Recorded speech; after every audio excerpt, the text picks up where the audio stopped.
Chapter 39. The Guests. In the house in the Rue du Helder, where Albert had invited the Count of Monte Cristo, everything was being prepared on the morning of the 21st of May to do honour to the occasion. Albert de Morcerf inhabited a pavilion situated at the corner of a large court and directly opposite another building, in which were the servants' apartments. 2 windows only of the pavilion faced the street. 3 other windows looked into the court, and 2 at the back into the garden. Between the court and the garden, built in the heavy style of the imperial architecture, was the large and fashionable dwelling of the Count and Countess of Morcerf. A high wall surrounded the whole of the hotel, surmounted at intervals by vases filled with flowers, and broken in the centre by a large gate of gilded iron, which served as the carriage entrance. A small door, close to the lodge of the concierge, gave ingress and egress to the servants and masters when they were on foot. It was easy to discover that the delicate care of a mother unwilling to part from her son, and yet aware that a young man of the Viscount's age required the full exercise of his liberty, had chosen this habitation for Albert. There were not lacking, however, evidences of what we may call the intelligent egoism of a youth who is charmed with the indolent, careless life of an only son, and who lives, as it were, in a gilded cage. By means of the 2 windows looking into the street, Albert could see all that passed. The sight of what is going on is necessary to young men, who always want to see the world traverse their horizon, even if that horizon is only a public thoroughfare. Then, should anything appear to merit a more minute examination, Albert de Morcerf could follow up his researches by means of a small gate, similar to that close to the concierge's door, and which merits a particular description. It was a little entrance that seemed never to have been opened since the house was built, so entirely was it covered with dust and dirt, but the well-oiled hinges and the locks told quite another story. This door was a mockery to the concierge, from whose vigilance and jurisdiction it was free, and like that famous portal in the Arabian Nights, opening at the sesame of Ali Baba, it was wont to swing backward at a cabalistic word or a concerted tap from without from the sweetest voices or whitest fingers in the world. At the end of a long corridor, with which the door communicated and which formed the antechamber, was on the right Albert's breakfast room, looking into the court, and on the left the salon looking into the garden. Shrubs and creeping plants covered the windows and hid from the garden and court these 2 apartments, the only rooms into which, as they were on the ground floor, the prying eyes of the curious could penetrate. On the floor above were similar rooms, with the addition of a 3rd formed out of the antechamber. These 3 rooms were a salon, a boudoir, and a bedroom. The salon downstairs was only an Algerian divan for the use of smokers. The boudoir upstairs communicated with the bedchamber by an invisible door on the staircase. It was evident that every precaution had been taken.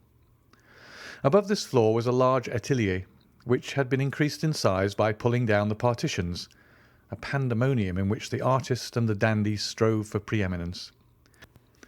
There were collected and piled up all Albert's successive caprices, hunting horns, bass viols, flutes, a whole orchestra, for Albert had had not a taste but a fancy for music, easels, palettes, brushes, pencils, for music had been succeeded by painting, foils, boxing gloves, broadswords, and single-sticks, for, following the example of the fashionable young men of the time, Albert de Morcerf cultivated, with far more perseverance than music and drawing, the 3 arts that complete a dandy's education, i.e., fencing, boxing, and single-stick.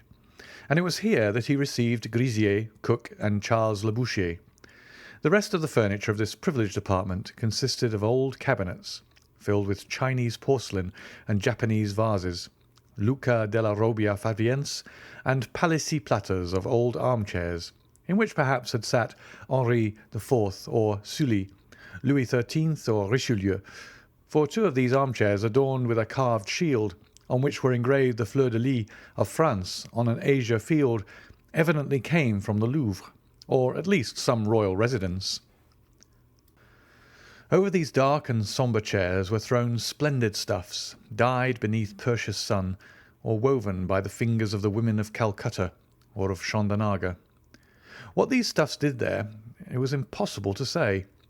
They awaited, while gratifying the eyes, a destination unknown to their owner himself. In the meantime, they filled the place with their golden and silky reflections. In the centre of the room was a Roller and Blanchet baby grand piano in rosewood, but holding the potentialities of an orchestra in its narrow and sonorous cavity, and groaning beneath the weight of the chefs-d'œuvre of Beethoven, Weber, Mozart, Haydn, Grétry, and Popora. On the walls, over the doors, on the ceiling, were swords, daggers, Malay creeses, maces, battle-axes, gilded damasked and inlaid suits of armour, dried plants, minerals, and stuffed birds, their flame-coloured wings outspread in motionless flight, and their beaks forever open. This was Albert's favourite lounging place. However, the morning of the appointment, the young man had established himself in the small salon downstairs. There, on a table, surrounded at some distance by a large and luxurious divan, every species of tobacco known, from the yellow tobacco of Petersburg to the black of Sinai, and so on along the scale from Maryland and Puerto Rico to Latakia, was exposed in pots of crackled earthenware, of which the Dutch are so fond. Beside them, in boxes of fragrant wood, were ranged, according to their size and quality, pueros, regalias, Havanas, and Manillas, and in an open cabinet a collection of German pipes, of chibouks, with their amber mouthpieces ornamented with coral, and of narghils, with their long tubes of Morocco, awaiting the caprice or the sympathy of the smokers. Albert had himself presided at the arrangement, or rather the symmetrical derangement, which, after coffee, the guests at a breakfast of modern days love to contemplate through the vapour that escapes from their mouths and ascends in long and fanciful wreaths to the ceiling. At 10:15, a valet entered. He composed with a little groom named John, and who only spoke English, all Albert's establishment, although the cook of the hotel was always at his service, and on great occasions the Count's chasseur also. This valet, whose name was Germain, and who enjoyed the entire confidence of his young master, held in one hand a number of papers, and in the other a packet of letters, which he gave to Albert.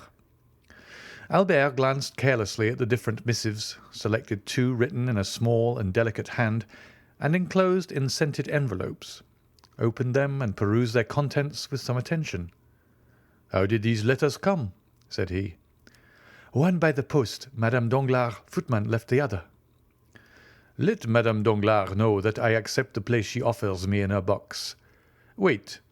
Then, during the day, tell Rosa that when I leave the opera I will sup with her as she wishes. Take her 6 bottles of different wine, Cyprus, sherry, and Malaga, and a barrel of Ostend oysters. Get them at Borel's, and be sure you say they are from me." "At what o'clock, sir, do you breakfast?" "What time is it now?" "A 9:45. "Very well. At 10:30. Debray will perhaps be obliged to go to the minister, and besides—" Albert looked at his tablets. "It is the hour I told the Count, 21st May, at 10:30, and though I do not much rely upon his promise, I wish to be punctual. Is the Countess up yet?" "If you wish, I will inquire." "Yes, ask her for one of her liqueur cellaret. Mine is incomplete, and tell her I shall have the honour of seeing her about 3 o'clock, and that I request permission to introduce someone to her." The valet left the room.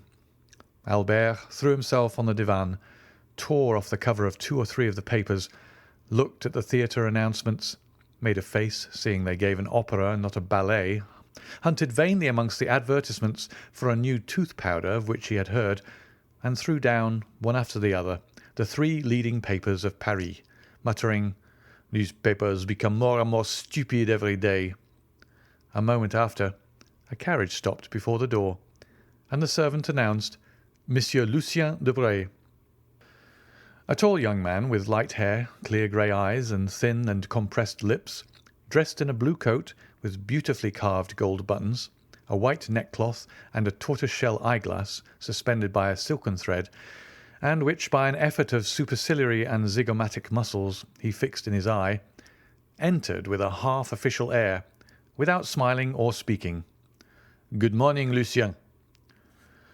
"Good morning," said Albert. "Your punctuality really alarms me." "What do I say? Punctuality. You, whom I expected last, you arrive at 5 minutes to 10, when the time fixed was half-past. Has the ministry resigned?" "No, my dear fellow," returned the young man, seating himself on the divan. "Reassure yourself. We are tottering always, but we never fall, and I begin to believe that we shall pass into a state of immobility, and then the affairs of the peninsula will completely consolidate us." "True. You drive Don Carlos out of Spain." "No, no, my dear fellow. Do not confound our plans. We take him to the other side of the French frontier and offer him hospitality at Bourges." "At Bourges?" "Yes, he has not much to complain of. Bourges is the capital of Charles VII. Do you not know that all Paris knew it yesterday, and the day before it had already transpired on the Bourse? And Monsieur Danglars, I do not know by what means that man contrives to obtain intelligence as soon as we do, made 1,000,000. "And you another order, for I see you have a blue ribbon at your buttonhole." "Yes, they sent me the order of Charles III," returned Debray carelessly. "Come, do not affect indifference, but confess you are pleased to have it." "Oh, it is very well as a finish to the toilet. It looks very neat on a black coat buttoned up." "And makes you resemble the Prince of Wales or the Duke of Reichstadt." "It is for that reason you see me so early." "Because you have the order of Charles III, and you wish to announce the good news to me?" "No, because I passed the night writing letters, 25 dispatch. I returned home at daybreak and strove to sleep, but my head ached, and I got up to have a ride for an hour. At the Bois de Boulogne, ennui and hunger attacked me at once. Two enemies who rarely accompany each other and who are yet leagued against me, a sort of Carlo-Republican alliance. I then recollected you gave a breakfast this morning, and here I am. I am hungry. Feed me.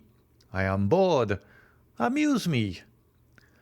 "It is my duty as your host," returned Albert, ringing the bell, while Lucien turned over with his gold-mounted cane the papers that lay on the table. "Germain, a glass of sherry and a biscuit. In the meantime, my dear Lucien, here are cigars, contraband of course.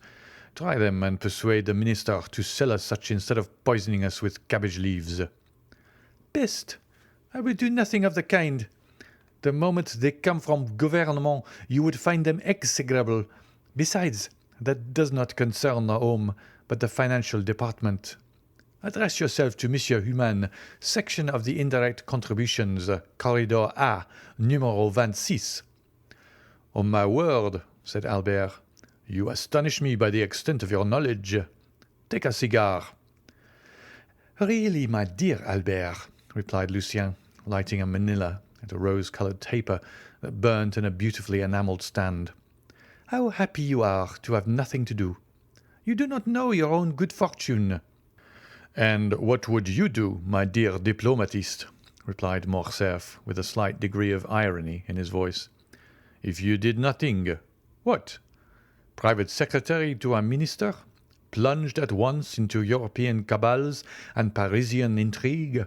Having kings and, better still, queens to protect, parties to unite, elections to direct, making more use of your cabinet with your pen and your telegraph than Napoleon did of his battlefields with his sword and his victories, possessing 25,000 francs a year besides your place, a horse for which Chateau Renaud offered you 400 louis, and which you would not part with, a tailor who never disappoints you, with the opera, the jockey club, and other diversions. Can you not amuse yourself? Well, I will amuse you." "How?" "By introducing you to a new acquaintance." "A man or a woman?" "A man." "I know so many men already." "But you do not know this man." "Where does he come from? The end of the world?" "Farther still, perhaps." "The deuce! I hope he does not bring our breakfast with him." "Oh, no. Our breakfast comes from my father's kitchen. Are you hungry?" Humiliating as such a confession is, I am. But I dined at Monsieur de Villefort's, and lawyers always give you very bad dinners. You would think they felt some remorse. Did you ever remark that? Ah, depreciate other persons' dinners. You ministers give such splendid ones. Yes, but we do not invite people of fashion.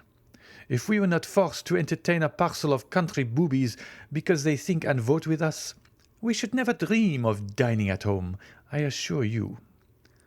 Well, take another glass of sherry and another biscuit. Willingly. Your Spanish wine is excellent. You see, we were quite right to pacify that country. Yes, but Don Carlos? Well, Don Carlos will drink Bordeaux, and in 10 years we will marry his son to the little queen. You will then obtain the golden fleece, if you are still in the ministry. I think, Albert, you have adopted the system of feeding me on smoke this morning. Well, you must allow it is the best thing for the stomach. But I hear Beauchamp in the next room. You can dispute together, and that will pass away the time. About what? About the papers. My dear friend, said Lucien with an air of sovereign contempt, do I ever read the papers? Then you will dispute the more. Monsieur Beauchamp, announced the servant. Come in, said Albert, rising and advancing to meet the young man. Here is Debray, who detests you without reading you. So he says. He is quite right, returned Beauchamp, for I criticize him without knowing what he does. Good day, Commander.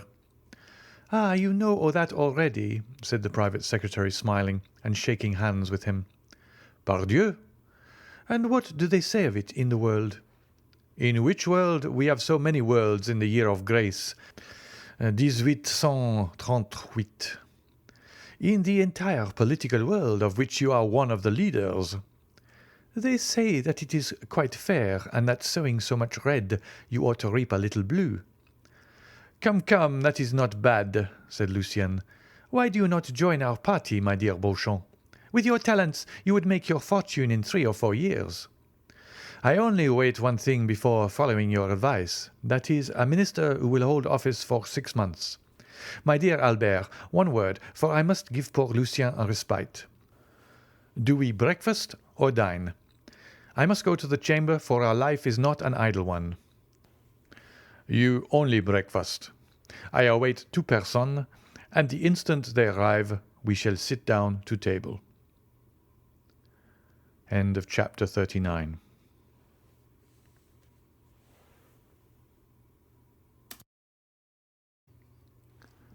Chapter 40. The Breakfast. And what sort of persons do you expect to breakfast? Said Beauchamp. A gentleman and a diplomatist. Then we shall have to wait 2 hours for the gentleman and 3 for the diplomatist. I shall come back to dessert. Keep me some strawberries, coffee, and cigars. I shall take a cutlet on my way to the chamber. Do not do anything of the sort. For were the gentleman a Montmorency and the diplomatist a Metternich, we will breakfast at 11 in the meantime. Follow Debray's example and take a glass of sherry and a biscuit. Be it so. I will stay. I must do something to distract my thoughts.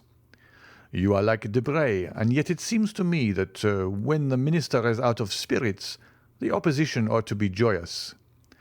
Ah, you do not know with what I am threatened. I shall hear this morning that Monsieur Danglars made a speech at the Chamber of Deputies, and at his wife's this evening I shall hear the tragedy of a peer of France. The devil take the constitutional government, and since we had our choice, as they say, at least, how could we choose that? I understand you must lay in a stock of hilarity. Do not run down Monsieur Danglars' speeches, said Debray. He votes for you, for he belongs to the opposition. Pardieu, that is exactly the worst of all. I am waiting until you send him to speak at the Luxembourg, to laugh at my ease. My dear friend, said Albert to Beauchamp, it is plain that the affairs of Spain are settled, for you are most desperately out of humour this morning. Recollect that Parisian gossip has spoken of a marriage between myself and Mademoiselle Genet Danglars. I cannot in conscience, therefore, let you run down the speeches of a man will one day say to me, 'Vicomte, you know I give my daughter 2 millions.' Ah, this marriage will never take place," said Beauchamp. "The king has made him a baron, and can make him a peer, but he cannot make him a gentleman, and the Count of Morcerf is too aristocratic to consent, for the paltry sum of 2 millions francs, to a mésalliance. The Viscount of Morcerf can only wed a marchioness." "But 2 millions francs make a nice little sum," replied Morcerf. "It is the social capital of a theatre on the boulevard, or a railroad from the Jardin des Plantes de la Râpée." "Never mind what he says, Morcerf," said Debray. "Do you marry her, you marry a money-bag label. It is true. Well, but what does it matter? It is better to have a blazon less and a figure more on it. You have 7 martlets on your arms. Give 3 to your wife, and you will still have 4. That is one more than Monsieur de Guise had, who so nearly became the King of France, and whose cousin was Emperor of Germany." "On my word, I think you are right, Lucien," said Albert absently. "To be sure. Besides, every millionaire is as noble as a bastard. That is, he can be." "Do not say that, Debray," returned Beauchamp, laughing, "for here is Chateau Renaud, who, to cure you of your mania for paradoxes, will pass the award of Renaud de Montauban, his ancestor, through your body." "He will sully it then," returned Lucien, "for I am low, very low." "Oh, heavens!" cried Beauchamp. "The minister quotes Béranger. What shall we come to next?" "Monsieur de Chateau Renaud, Monsieur Maximilien Morel," said the servant, announcing 2 fresh guests. "Now then, to breakfast," said Beauchamp, "for if I remember, you told me you only expected 2 persons, Albert." "Morel," muttered Albert. "Morel? Who is he?" But before he had finished, Monsieur de Chateau Renaud, a handsome young man of 30, gentleman all over, that is, with the figure of a Guiche and the wit of a Montemart, took Albert's hand. "My dear Albert," said he, "let me introduce you to Monsieur Maximilien Morel, captain of Safie, my friend, and what is more, however the man speaks for himself, my preserver. Salute my hero, Viscount." And he stepped on one side to give place to a young man of refined and dignified bearing, with large and open brow, piercing eyes, and black moustache, whom our readers have already seen at Marseilles under circumstances sufficiently dramatic not to be forgotten. A rich uniform, half French, half Oriental, set off his graceful and stalwart figure, and his broad chest was decorated with the Order of the Legion of Honour. The young officer bowed with easy and elegant politeness. "Monsieur," said Albert with affectionate courtesy, "the Count of Château Renaud knew how much pleasure this introduction would give me. You are his friend. Be ours also." "Well said," interrupted Château Renaud, "and pray that if you should ever be in a similar predicament, he may do as much for you as he did for me." "What has he done?" asked Albert. "Oh, nothing worth speaking of," said Morel. "Monsieur de Château Renaud exaggerates." "Not worth speaking of!" cried Château Renaud. "Life is not worth speaking of. That is rather too philosophical. On my word, Morel, it is very well for you who risk your life every day, but for me, who only did so once." "We gather from all this, Baron, that Captain Morel saved your life." "Exactly so." "On what occasion?" asked Beauchamp. "Beauchamp, my good fellow, you know I am starving," said Debray. "Do not set him off on some long story." "Well, I do not prevent your sitting down to table," replied Beauchamp. "Château Renaud can tell us while we eat our breakfast." "Gentlemen," said Morcerf, "it is only 10:15, and I expect someone else." "Ah, true, a diplomatist," observed Debray. "Diplomat or not, I don't know. I only know that he charged himself on my account with a mission, which he terminated so entirely to my satisfaction that, had I been king, I should have instantly created him knight of all my orders, even had I been able to offer him the golden fleece and the garter." "Well, since we are not to sit down to table," said Debray, "take a glass of sherry and tell us all about it." "You all know that I had the fancy of going to Africa." "It is a road your ancestors have traced for you," said Albert gallantly. "Yes, but I doubt that your object was like theirs, to rescue the Holy Sepulchre." "You are quite right, Beauchamp," observed the young aristocrat. "It was only to fight as an amateur. I cannot bear duelling, since 2 seconds, whom I had chosen to arrange an affair, forced me to break the arm of one of my best friends, one whom you all know, poor Franz d'Épinay." "Ah, true," said Debray. "You did fight some time ago. About what?" "The devil take me if I remember," returned Chateau Renaud. "But I recollect perfectly one thing, that being unwilling to let such talents as mine sleep, I wished to try upon the Arabs the new pistols that had been given to me.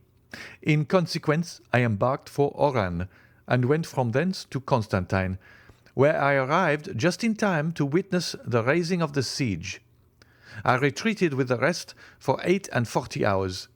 I endured the rain during the day and the cold during the night. Tolerably well, and the third morning my horse died of cold. Poor brute! Accustomed to be covered up and to have stove in the stable, the Arabian finds himself unable to bear 10 degrees of cold in Arabia." "That's why you want to purchase my English horse," said Debray. "You think he will bear the cold better." "You are mistaken, for I have made a vow never to return to Africa."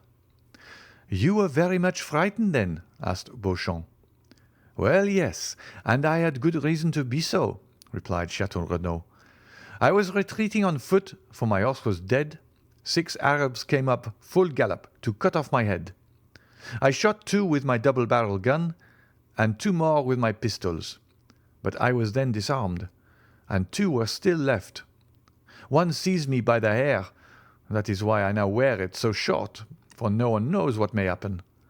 The other swung a yataghan, and I already felt the cold steel on my neck, when this gentleman, whom you see here, charged them, shot the one who held me by the hair, and cleft the skull of the other with his sabre. He had assigned himself the task of saving a man's life that day. Chance caused that man to be myself. When I am rich, I will order a statue of Chance from Clagman or Marochetti." "Yes," said Morel, smiling.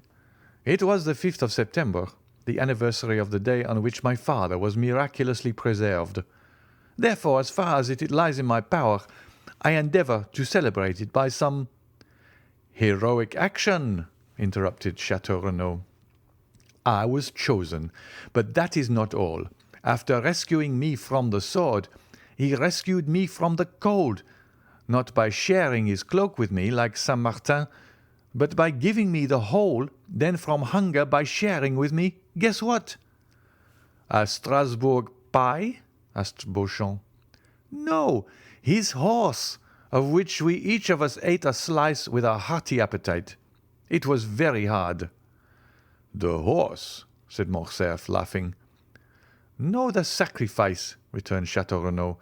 "Ask Debray if he would sacrifice his English steed for a stranger." "Not for a stranger," said Debray, "but for a friend I might perhaps." "I divined that you would become mine, Count," replied Morel.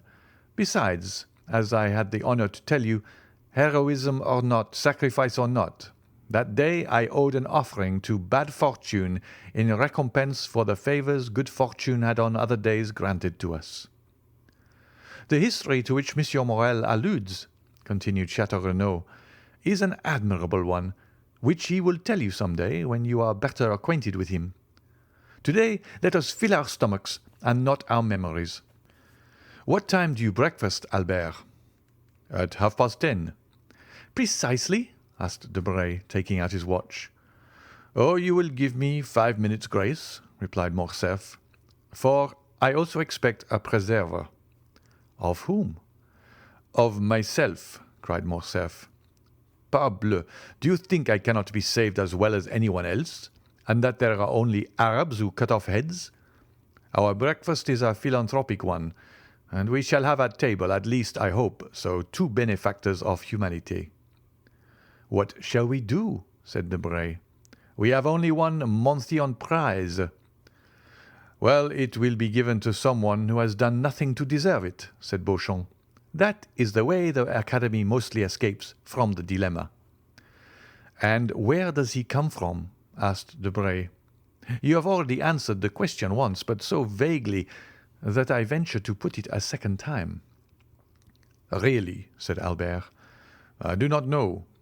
When I invited him 3 months ago, he was then at Rome, but since that time who knows where he may have gone."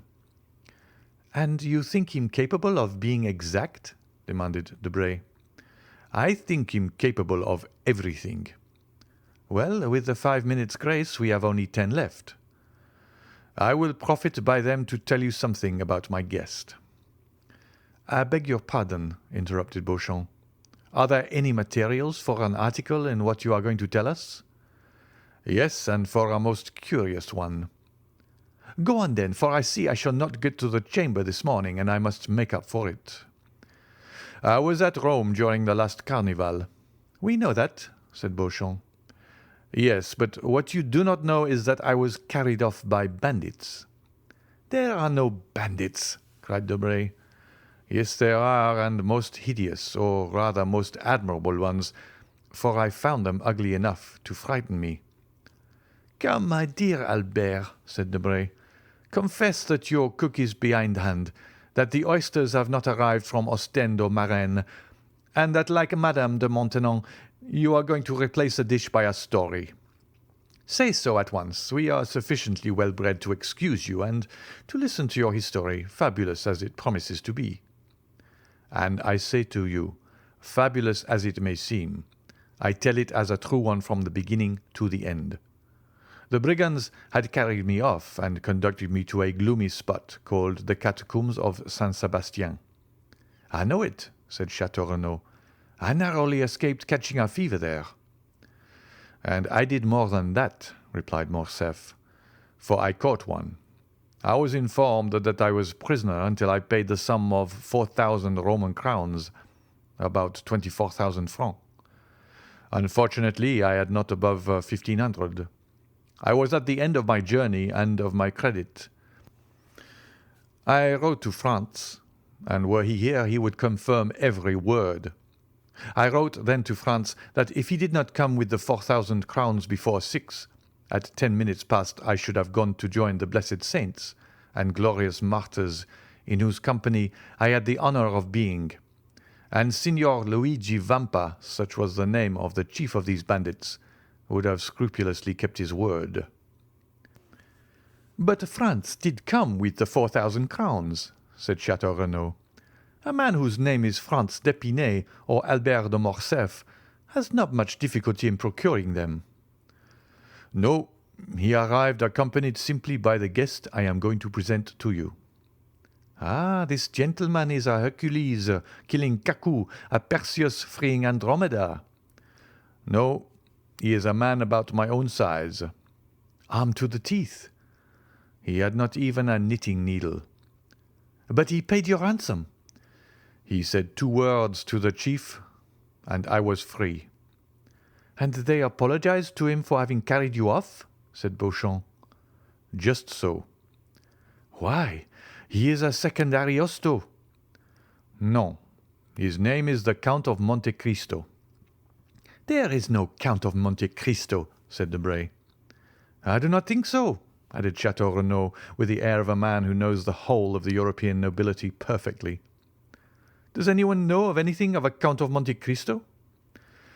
"He comes possibly from the Holy Land, and one of his ancestors possessed Calvary as the Montemarts did the Dead Sea." "I think I can assist your researches," said Maximilian. "Monte Cristo is a little island I have often heard spoken of by the old sailors of my father employed, a grain of sand in the centre of the Mediterranean, an atom in the infinite." "Precisely," cried Albert. "Well, he of whom I speak is the lord and master of this grain of sand, of this atom. He has purchased the title of count somewhere in Tuscany." "He is rich, then?" "I believe so." "But that ought to be visible." "That is what deceives you, Debray." "I do not understand you." Have you read the Arabian Nights? What a question! Well, do you know if the persons you see there are rich or poor?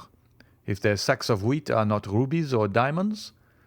They seem like poor fishermen, and suddenly they open some mysterious cavern filled with the wealth of the Indies. Which means? Which means that my Count of Monte Cristo is one of those fishermen. He has even a name taken from the book, since he calls himself Sinbad the Sailor, and has a cave filled with gold. "And you have seen this cavern, Morcerf?" asked Beauchamp. "No, but Franz has. For heaven's sake, not a word of this before him.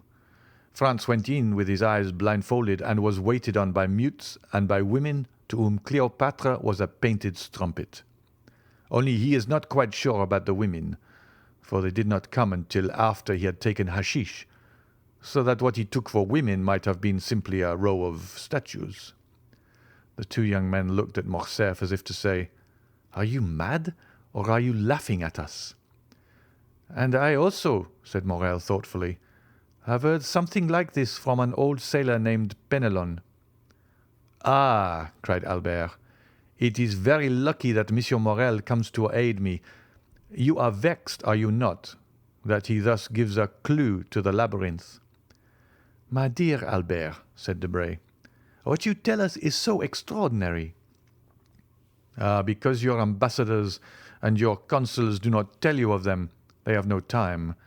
They are too much taken up with interfering in the affairs of their countrymen who travel." "How you get angry and attack our poor agents! How will you have them protect you? The Chamber cuts down their salaries every day, so that now they have scarcely any. Will you be ambassador, Albert? I will send you to Constantinople." "No, lest on the first demonstration I make in favour of Mehmet Ali, the Sultan send me the bowstring and makes my secretary strangle me."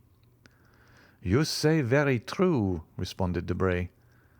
"Yes," said Albert, "but this has nothing to do with the existence of the Count of Monte Cristo." "Pardieu, everyone exists." "Doubtless, but not in the same way. Everyone has not black slaves, a princely retinue, an arsenal of weapons that would do credit to an Arabian fortress, horses that cost 6,000 francs apiece, and Greek mistresses." "Have you seen the Greek mistress?" "I have both seen and heard her. I saw her at the theatre, and heard her one morning when I breakfasted with the Count." "He eats, then?" "Yes, but so little it can hardly be called eating." "He must be a vampire." "Laugh if you will. The Countess G., who knew Lord Ruthven, declared that the Count was a vampire." "Ah, capital," said Beauchamp. "For a man not connected with newspapers, here is the pendant to the famous sea serpent of the Constitutionnel." "Wild eyes, the iris of which contracts or dilates at pleasure," said Debray. "Facial angle strongly developed, magnificent forehead, livid complexion, black beard, sharp and white teeth, politeness unexceptionable." "Just so, Lucien," returned Morcerf. "You have described him feature for feature. Yes, keen and cutting politeness. This man has often made me shudder. And one day that we were viewing an execution, I thought I should faint more from hearing the cold and calm manner in which he spoke of every description of torture than from the sight of the executioner and the culprit." "Did he not conduct you to the ruins of the Colosseum and suck your blood?" asked Beauchamp. "Or, having delivered you, make you sign a flaming parchment, surrendering your soul to him as Esau did his birthright?" Rail on at your ease, gentlemen," said Morcerf, somewhat piqued. "When I look at you Parisian, idler on the Boulevard de Gand or the Bois de Boulogne, and think of this man, it seems to me we are not of the same race." "I am highly flattered," returned Beauchamp. "At the same time," added Chateau Renaud, "your Count of Monte Cristo is a very fine fellow, always accepting his little arrangements with the Italian banditti." "There are no Italian banditti," said Debray. "No vampire," cried Beauchamp. "No Count of Monte Cristo," added Debray. There is 10:30 striking. Albert!" "Confess you have dreamed this, and let us sit down to breakfast," continued Beauchamp. But the sound of the clock had not died away when Germain announced, "His Excellency, the Count of Monte Cristo." The involuntary start everyone gave proved how much Morcerf's narrative had impressed them, and Albert himself could not wholly refrain from manifesting sudden emotion. He had not heard a carriage stop in the street, or steps in the antechamber. The door had itself opened noiselessly. The Count appeared dressed with the greatest simplicity, but the most fastidious dandy could have found nothing to cavil at in his toilet. Every article of dress, hat, coat, gloves, and boots, was from the first makers. He seemed scarcely 35, but what struck everybody was his extreme resemblance to the portrait Debray had drawn. The Count advanced, smiling, into the centre of the room, and approached Albert, who hastened towards him, holding out his hand in a ceremonial manner. "Punctuality," said Monte Cristo, "is the politeness of kings, according to one of your sovereigns, I think, but it is not the same with travellers. However, I hope you will excuse the 2 or 3 seconds I am behindhand. 500 leagues are not to be accomplished without some trouble, and especially in France, where it seems it is forbidden to beat the postilions." "My dear Count," replied Albert, "I was announcing your visit to some of my friends, whom I had invited in consequence of the promise you did me the honour to make, and whom I now present to you. They are the Count of Château-Renaud, whose nobility goes back to the 12 peers, and whose ancestors had a place at the Round Table. Monsieur Lucien Debray, private secretary to the Minister of the Interior. Monsieur Beauchamp, an editor of a paper, and the terror of the French gouvernement, but of whom, in spite of his national celebrity, you perhaps have not heard in Italy, since his paper is prohibited there, and Monsieur Maximilien Morel, captain of Safille." At this name the Count, who had hitherto saluted every one with courtesy, but at the same time with coldness and formality, stepped a pace forward, and a slight tinge of red coloured his pale cheeks. "You wear the uniform of the new French conquerors, monsieur," said he. "It is a handsome uniform." No one could have said what caused the Count's voice to vibrate so deeply, and what made his eye flash, which was in general so clear, lustrous, and limpid when he pleased. "You have never seen our Africans, Count?" said Albert. "Never," replied the Count, who was by this time perfectly master of himself again. "Well, beneath this uniform beats one of the bravest and noblest hearts in the whole army." "Oh, Monsieur de Morcerf," interrupted Morel. "Let me go on, Captain, and we have just heard," continued Albert, "of a new deed of his, and so heroic a one that, although I have seen him today for the first time, I request you to allow me to introduce him as my friend." At these words it was still possible to observe in Monte Cristo the concentrated look, changing colour, and slight trembling of the eyelid that show emotion. "Ah, you have a noble heart," said the Count. "So much the better." This exclamation, which corresponded to the Count's own thought rather than to what Albert was saying, surprised everybody, and especially Morel, who looked at Monte Cristo with wonder.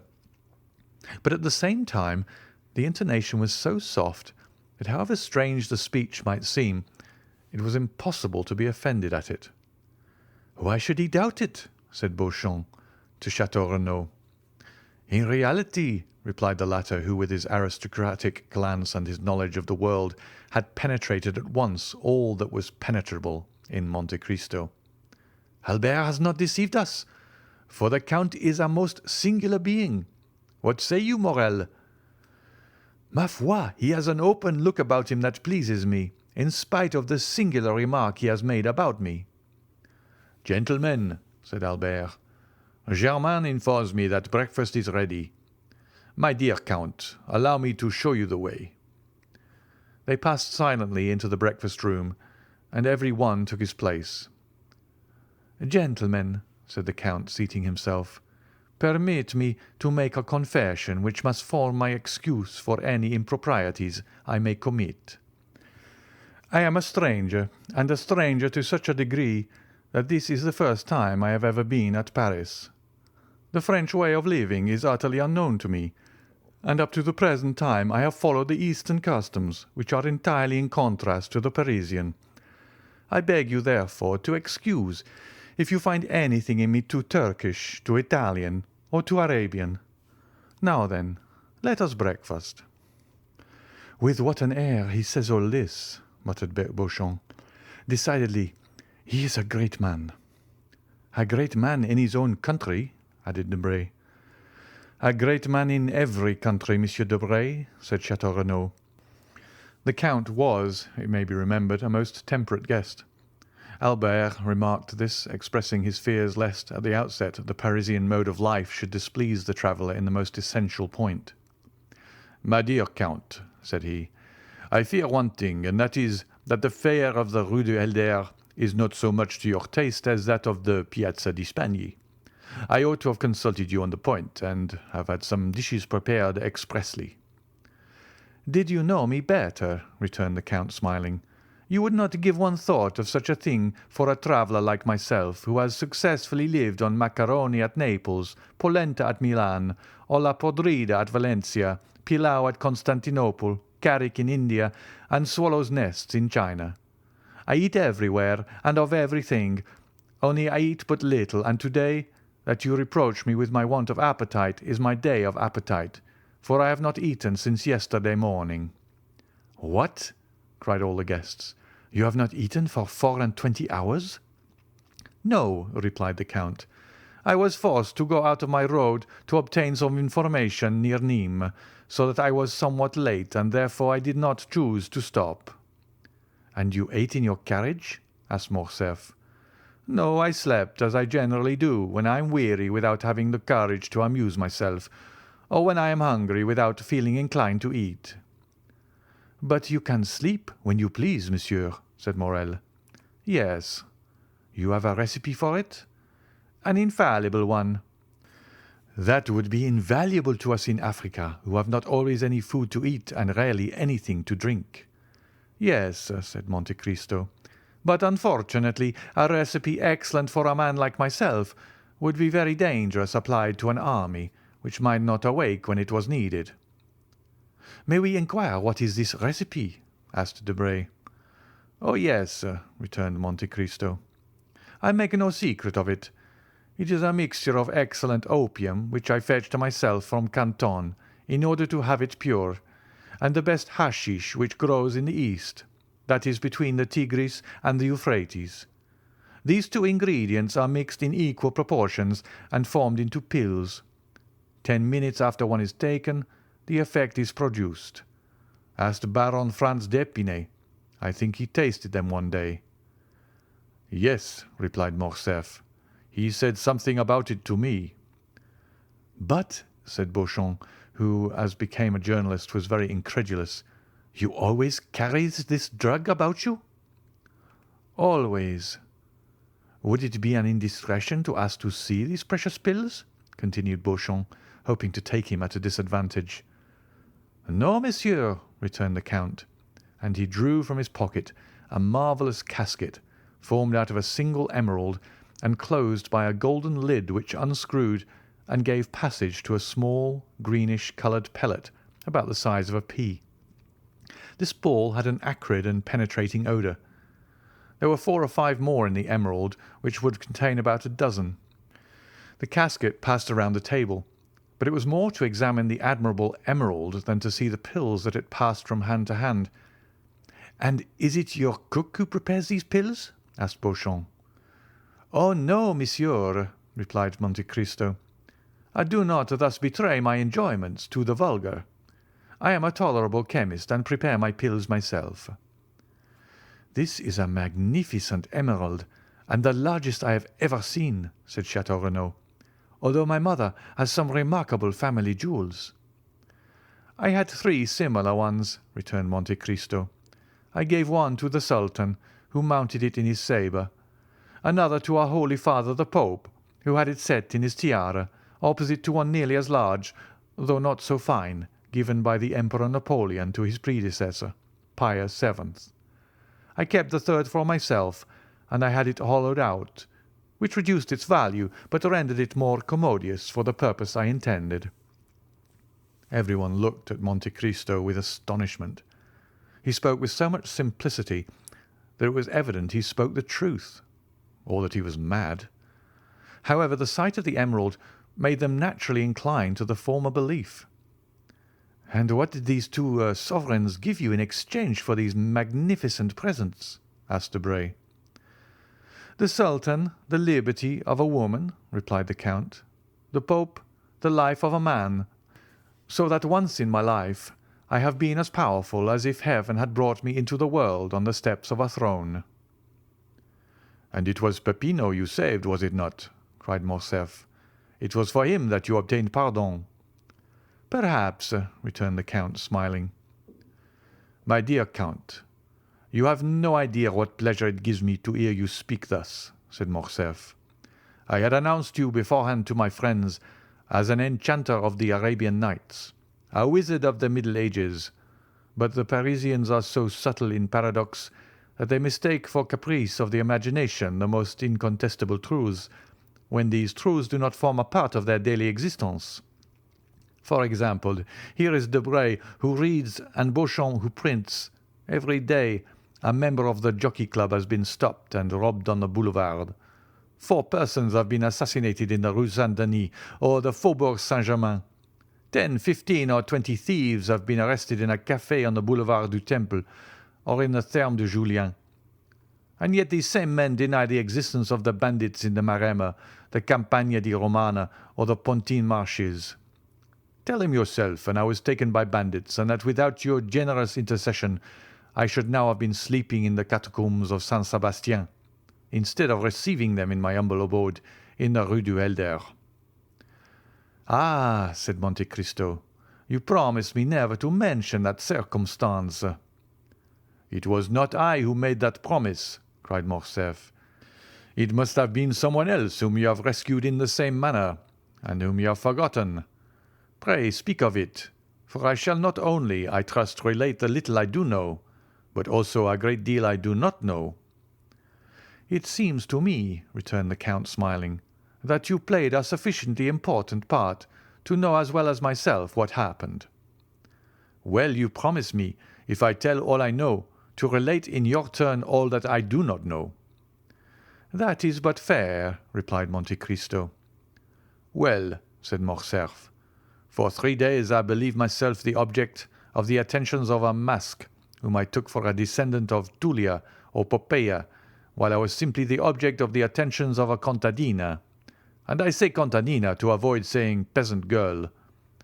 What I know is that, like a fool, a greater fool than he of whom I spoke just now, I mistook this for a peasant girl, a young bandit of 15 or 16, with beardless chin and slim waist, and who, just as I was about to imprint a chaste salute on his lips, placed a pistol to my head, and, aided by 7 or 8 others, led, or rather dragged me to the catacombs of Saint Sebastien, where I found a highly educated brigand chief perusing Caesar's Commentaries, and who deigned to leave off reading to inform me that unless the next morning before 6 o'clock 4,000 piastres were paid into his account at his banker's at 6:15, I should have ceased to exist.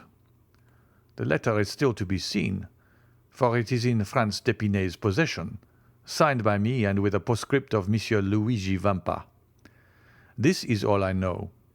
But I know not, Count, how you contrive to inspire so much respect in the bandits of Rome, who ordinarily have so little respect for anything.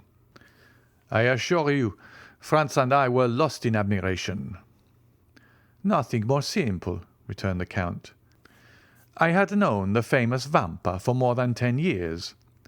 When he was quite a child and only a shepherd, I gave him a few gold pieces for showing me my way, and he, in order to repay me, gave me a poniard, the hilt of which he had carved with his own hand, and which you may have seen in my collection of arms.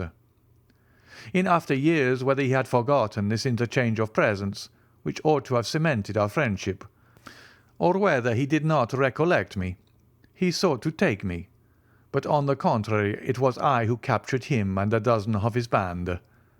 I might have handed him over to Roman justice, which is somewhat expeditious and which would have been particularly so with him, but I did nothing of the sort. I suffered him and his band to depart." "With the condition that they should sin no more," said Beauchamp, laughing. "I see they kept their promise." "No, monsieur," returned Monte Cristo, "upon the simple condition that they should respect myself and my friends.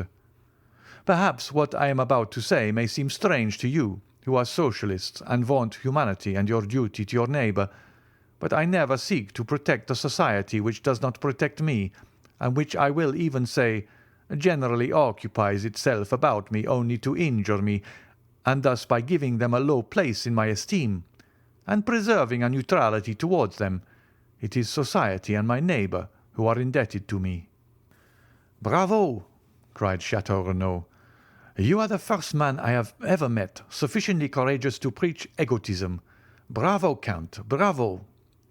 "It is frank at least," said Morrel, "but I am sure that the Count does not regret having once deviated from the principles he has so boldly avowed." "How have I deviated from those principles, monsieur?" asked Monte Cristo, who could not help looking at Morrel with so much intensity that 2 or 3 times the young man had been unable to sustain that clear and piercing glance. "Why, it seems to me," replied Morrel, "that in delivering Monsieur de Morcerf, whom you did not know, you did good to your neighbour and to society." "Of which he is the brightest ornament," said Beauchamp, drinking off a glass of champagne. "My dear Count," cried Morcerf, "you are at fault. You, one of the most formidable logicians I know, and you must see it clearly proved that instead of being an egotist, you are a philanthropist. Ah, you call yourself Oriental, a Levantine, Maltese, Indian, Chinese. Your family name is Monte Cristo. Sinbad the Sailor is your baptismal appellation, and yet the first day you set foot in Paris, you instinctively display the greatest virtue, or rather the chief defect, of us eccentric Parisians. That is, you assume the views you have not, and conceal the virtues you possess." "My dear Vicomte," returned Monte Cristo, "I do not see in all I have done anything that merits either from you or these gentlemen the pretended eulogies I have received. You were no stranger to me, for I knew you from the time I gave up 2 rooms to you, invited you to breakfast with me, lent you one of my carriages, witnessed the carnival in your company, and saw with you from a window in the Piazza del Popolo the execution that affected you so much that you nearly fainted. I will appeal to any of these gentlemen. Could I leave my guest in the hands of a hideous bandit, as you term him? Besides, you know, I had the idea that you would introduce me into some of the Paris salons when I came to France. You might some time ago have looked upon this resolution as a vague project, but today you see it was a reality, and you must submit to it under penalty of breaking your word." "I will keep it," returned Morcerf, "but I fear that you will be much disappointed, accustomed as you are to picturesque events and fantastic horizons. Amongst us you will not meet with any of these episodes with which your adventurous existence has so familiarized you. Our Chimborazo is Montmartre, our Himalaya is Mount Valérien, our great desert is the plain of Grenelle, where they are now boring an artesian well to water the caravans. We have plenty of thieves, though not so many as is said, but these thieves stand in far more dread of a policeman than a lord. France is so prosaic and Paris so civilized a city that you will not find in its 85 department, I say 85 because I do not include Corsica, you will not find then in these 85 departments a single hill on which there is not a telegraph or a grotto in which the commissary of police has not put up a gas lamp. There is but one service I can render you, and for that I place myself entirely at your orders. That is, to present or make my friends present you everywhere. Besides, you have no need of anyone to introduce you, with your name and your fortune and your talent." Monte Cristo bowed with a somewhat ironical smile. "You can present yourself everywhere and be well received. I can be useful in one way only. If knowledge of Parisian habits, of the means of rendering yourself comfortable, or of the bazaars can assist, you may depend upon me to find you a fitting dwelling here.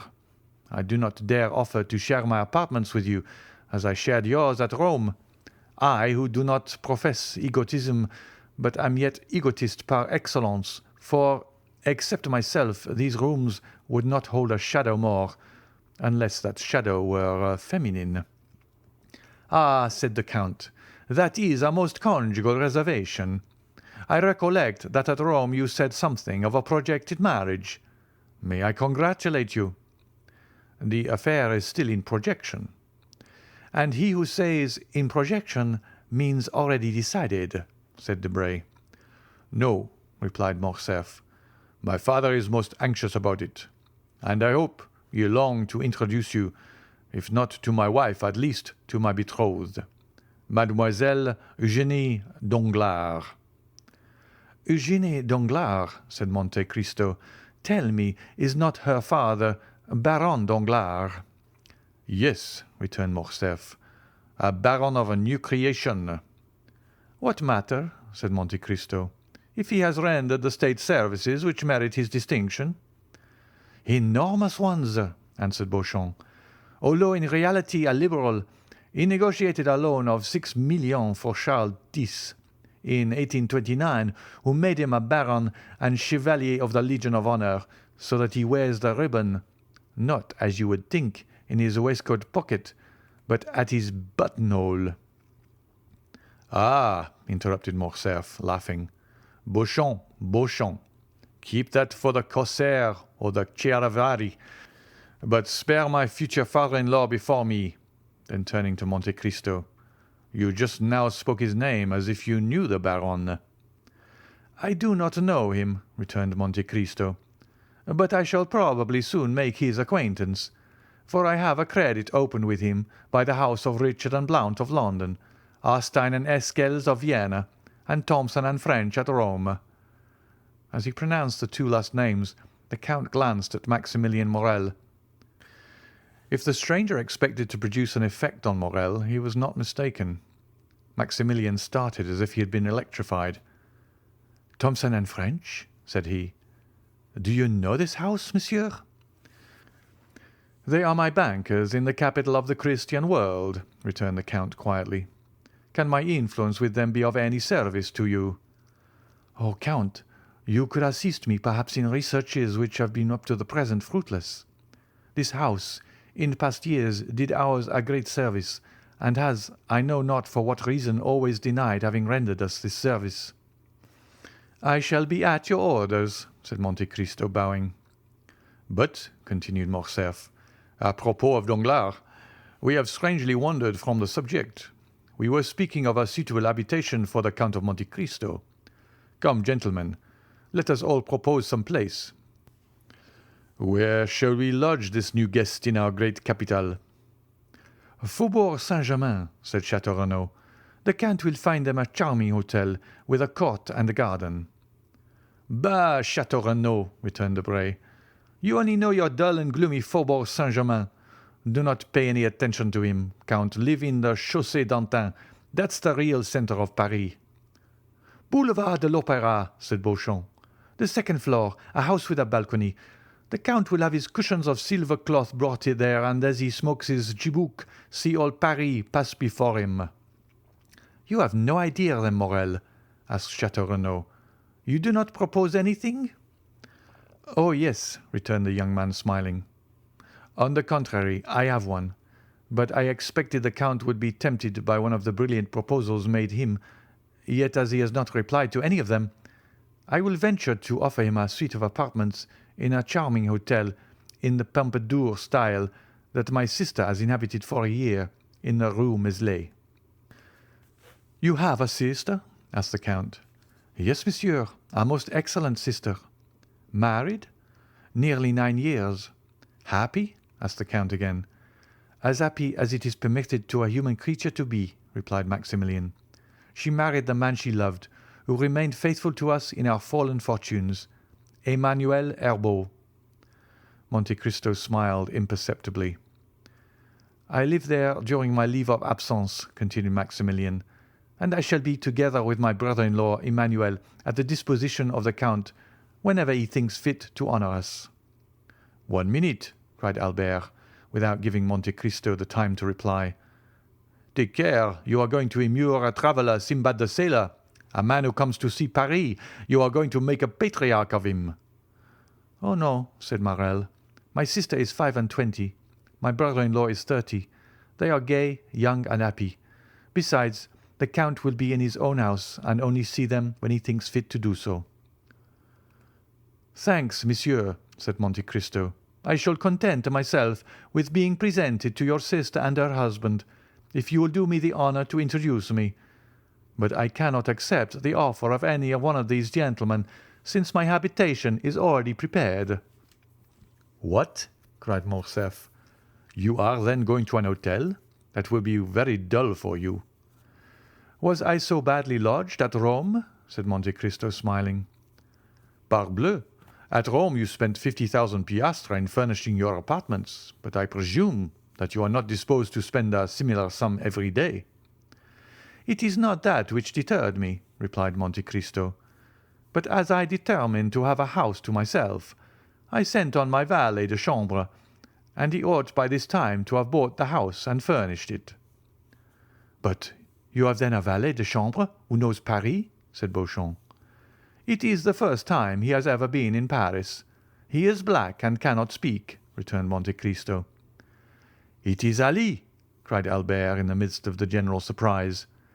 "Yes, Ali himself, my Nubian mute, whom you saw, I think, at Rome." "Certainly," said Morcerf.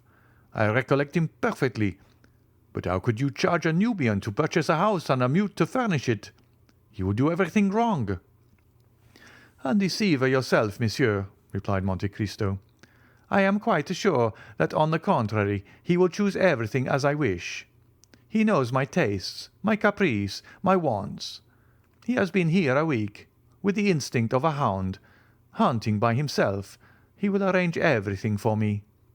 He knew that I should arrive today at 10 o'clock. He was waiting for me at 9 at the Barrière de Fontainebleau. He gave me this paper. It contains the number of my new abode.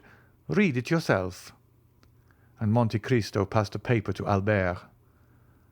"Ah, that is really original," said Beauchamp. "And very princely," added Château Renaud.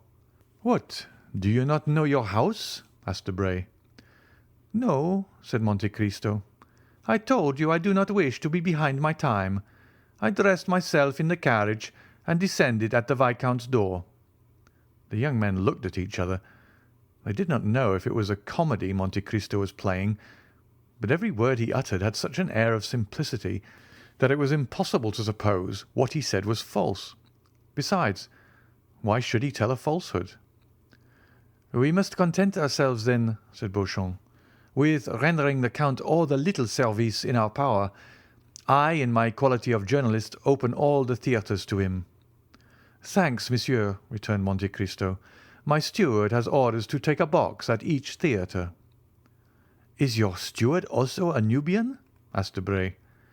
"No, he is a countryman of yours, if a Corsican is a countryman of anyone's. But you know him, Monsieur de Morcerf." "Is it that excellent Monsieur Bertuccio, who understands hiring windows so well?" "Yes. You saw him the day I had the honour of receiving you. He has been a soldier, a smuggler, in fact. Everything. I would not be quite sure that he has not been mixed up with the police for some trifle. A stab with a knife, for instance." "And you have chosen this honest citizen for your steward?" said Debray. "Of how much does he rob you every year?" "On my word," replied the Count, "not more than another. I am sure he answers my purpose, knows no impossibility, and so I keep him." "Then," continued Château Renaud, "since you have an establishment, a steward, and a hotel in the Champs-Élysées, you only want a mistress." Albert smiled. He thought of the fair Greek he had seen in the Count's box at the Argentina and Valle theatres. "I have something better than that," said Monte Cristo. "I have a slave. You procure your mistresses from the opera, the vaudeville, or the variety. I purchased mine at Constantinople. It cost me more, but I have nothing to fear." "Don't you forget," replied Debray, laughing, "that we are Franks by name and Franks by nature, as King Charles said, and that the moment she puts her boot in France, your slave becomes free." "Who will tell her?" "The first person who sees her." "She only speaks Romaic." "That is different." "But at least we shall see her," said Beauchamp. "Or do you keep eunuchs as well as mutes?" "Oh, no," replied Monte Cristo. "I do not carry brutalism so far. Every one who surrounds me is free to quit me, and when they leave me will no longer have any need of me or anyone else. It is for that reason, perhaps, that they do not quit me. They have long since passed to dessert and cigars." "My dear Albert," said Debray, rising, "it is 2:30. Your guest is charming, but you leave the best company to go into the worst sometimes. I must return to the minister's. I will tell him of the Count, and we shall soon know of who he is." "Take care," returned Albert. "No one has been able to accomplish that." "Oh, we have 3 millions for our police. It is true they are almost always spent beforehand, but no matter, we shall still have 50,000 francs to spend for this purpose." "And when you know, will you tell me?" "I promise you.